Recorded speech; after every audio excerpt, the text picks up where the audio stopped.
Welcome back, readers. We're going to read chapter 46, Mouse Blood, Yes.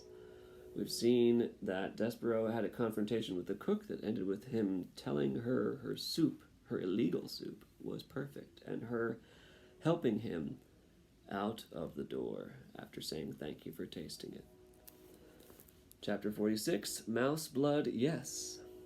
Despereaux stood at the top of the dungeon stairs and peered into the darkness that waited for him below. Oh, he said, oh my. He had forgotten how dark the dark of the dungeon could be, and he had forgotten, too, its terrible smell, the stench of rats, the odor of suffering. But his heart was full of love for the princess, and his stomach was full of cook's soup, and Despereaux felt brave and strong. And so he began immediately and without despair the hard work of maneuvering the spool of thread down the narrow dungeon steps. Down, down went Despereaux Tilling and the spool of thread. Slowly, oh, so slowly they went, and the passage was dark, dark, dark. I will tell myself a story, said Despereaux. I will make some light. Let's see. It will begin this way. Once upon a time. Yes. Once upon a time there was a mouse who was very, very small. Exceptionally small. And there was a beautiful human princess whose name was P. And it so happened that this mouse was the one who was selected by fate to serve the princess, to honor her, and to save her from the darkness of a terrible dungeon.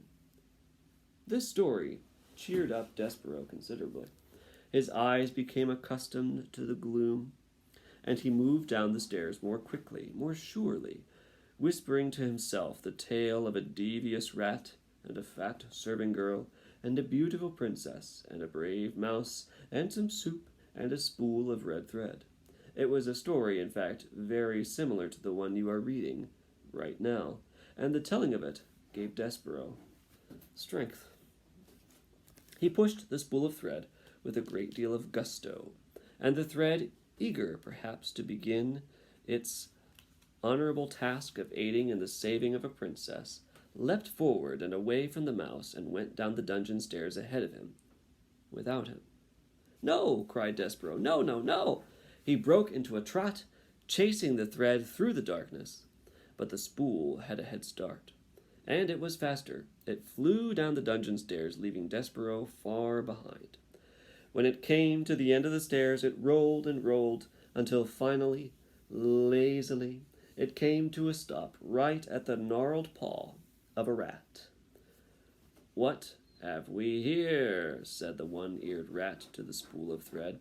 I will tell you what we have, said Botticelli Rimorso, answering his own question. We have a red thread. How delightful. Red thread means one thing to a rat. He put his nose up in the air.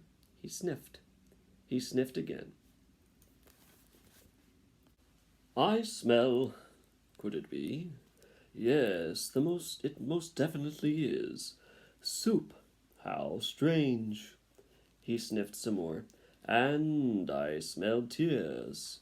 Human tears. Delightful. And I also detect the smell. He put his nose high into the air and took a big whiff of flour and oil. Oh my, what a cornucopia of scents. But below it all, what do I smell? The blood of a mouse. Ha! Yes, unmistakably mouse blood, yes. Ha, ha, ha. Exactly. Mouse. Botticelli looked down at the spool of thread and smiled. He gave it a push with one paw. Yes, red thread, exactly. Just when you think that life in the dungeon cannot get any better, a mouse arrives.